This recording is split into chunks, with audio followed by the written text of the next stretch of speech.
Hey, my name is Cisco with USLED. This is the new TDX.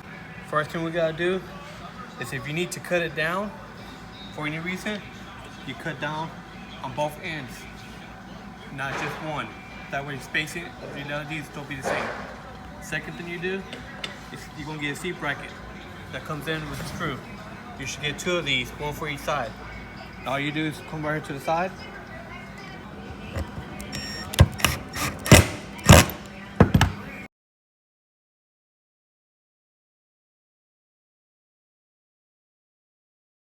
All you have to do is remove the fixture for less than two, and this slides right back in there.